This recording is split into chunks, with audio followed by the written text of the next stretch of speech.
Saudações, Duques e Duquesas Tricolores. Aqui quem fala é Duque Tricolor. Para mais um que eu não falei no jogo contra o Vasco, né?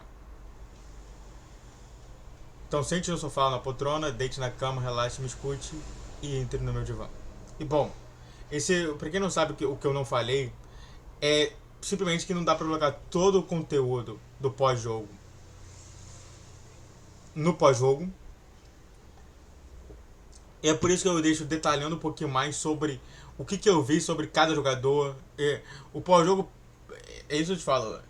Na psicologia, a gente tem o princípio da parte e do todo. O todo é a soma de todas as partes, mas a parte não é, pode não ser um todo.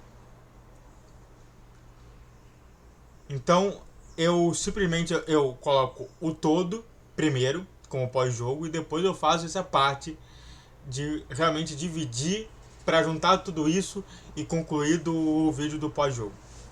Então vamos lá, vamos falar mais sobre isso. Primeiro personagem aqui que eu vou falar para vocês é o Ganso e o Marcelo, os primeiros personagens, né? E na minha concepção, é óbvio que os dois são gênios, mas às vezes são gênios até demais da história. Eu falo o seguinte, cara, que não adianta você me ver falar, e isso daí foi recorrente, né? Vamos explicar aqui uma coisa. O papel do psicólogo é escutar o que está acontecendo.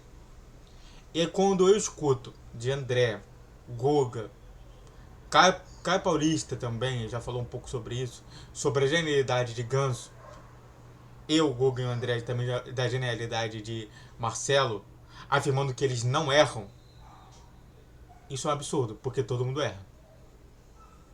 O problema é o excesso de genialidade. E a gente está vendo muito disso nesses jogos. O Marcelo perdendo um troço porque ele é um gênio, ele pensa que todo mundo é um gênio à volta e faz isso. Se realmente a gente tivesse 11 gênios em campo, realmente a gente não seria o Fluminense, a gente seria o Real Madrid. O Real Madrid tem 11 gênios em campo. E é disso que funciona o Real Madrid. E ó, só uma questão. Até os gênios perdem, tá? Mas, eu estou te falando, às vezes, esse excesso de genialidade com um time que não tem tanta genialidade assim é complicado.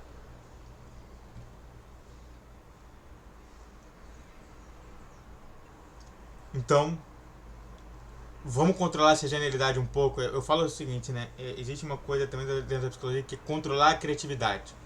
Eu sempre me controlo a minha criatividade. Então, às vezes, tem que controlar a genialidade também dos outros. Lima e Keno. Por que eu falo de Keno? Porque eu falo o seguinte, né? Na psicologia, também abordamos a questão de o sujeito ausente. É claro que Lima jogou como Keno em diversos momentos da partida. E aí a gente se pergunta sobre por que o Keno ainda está no time. Porque realmente o Keno recompõe menos do que o normal. E já o Lima recompõe bastante. O Lima fez o gol que o Keno não faria, porque o Keno não estaria ali. O Keno estaria na ponta ainda.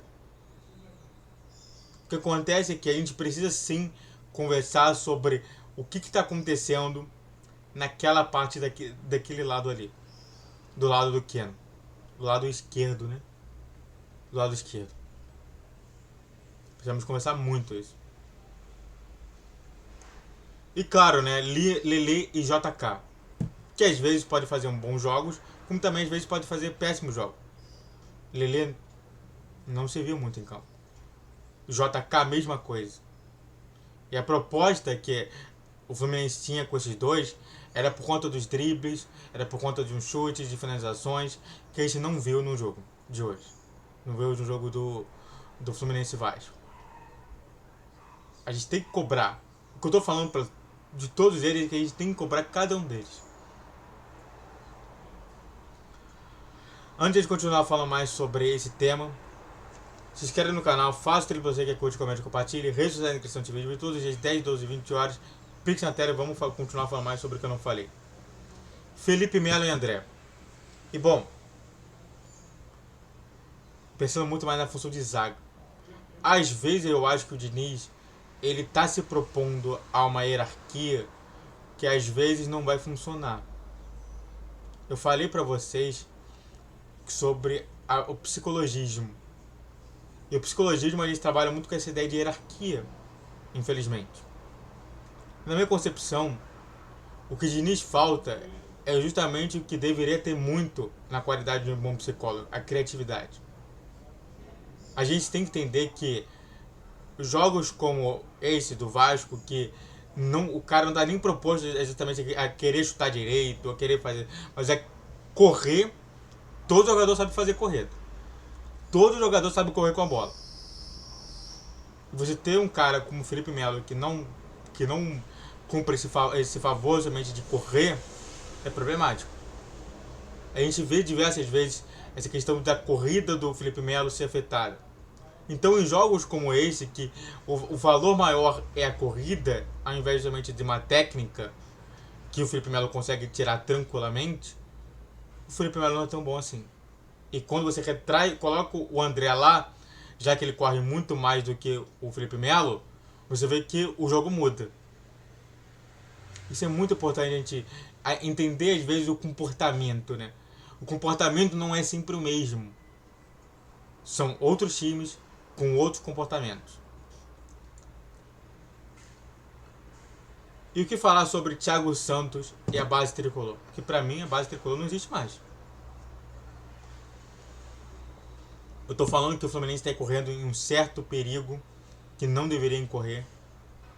Tá tendo muito jogador machucado, tá tendo muito jogador lesionado.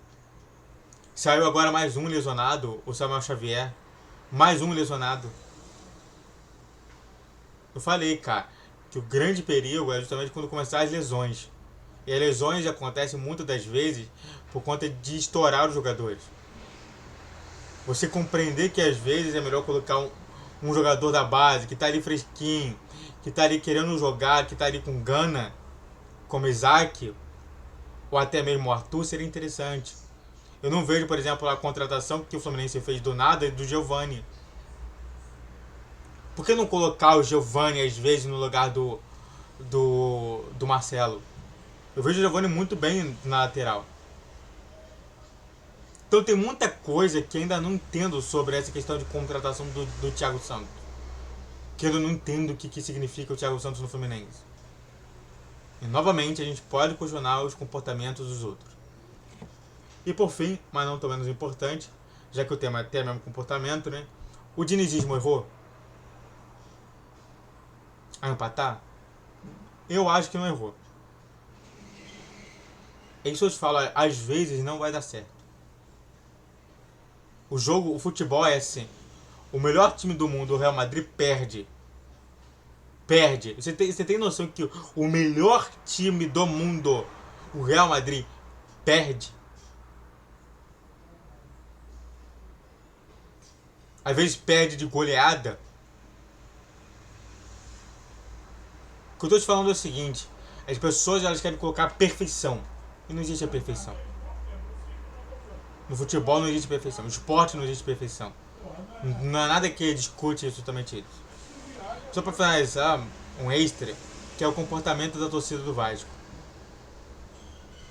E até mesmo a mudança de comportamento que eu tô vendo da torcida do Botafogo. Enquanto o Botafogo tem chance justamente de disputar uma Sul-Americana ou uma Libertadores, o Vasco não vai ter nenhuma dessa. Enquanto o Vasco parar de comemorar, que deveria ter parado de comemorar há muito tempo, e começar a cobrar, começar a vaiar o time, porque não é possível, cara. Eu vou fazer uma pergunta aqui: se tiver Maracanã de novo, com o Fluminense 10% da torcida, o Vasco vai comemorar um empate? Cara, é vergonhoso isso, cara. Foi vergonhoso isso, cara. Os caras comemorando.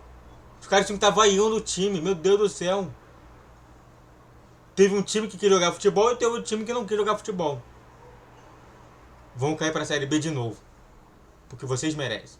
Muito legal a todos que assistiram, eu fico por aqui. Se inscreva no canal, faça tudo pra você que é curte, comente, compartilhe, redes sociais que estão no seu vídeo. YouTube dos dias 10, 12 e 20 horas, pix na tela aí. Não, eu tô preocupado com o futebol carioca. Tô cansado de ver paulista ganhando alguma coisa. Soltam os tricolores.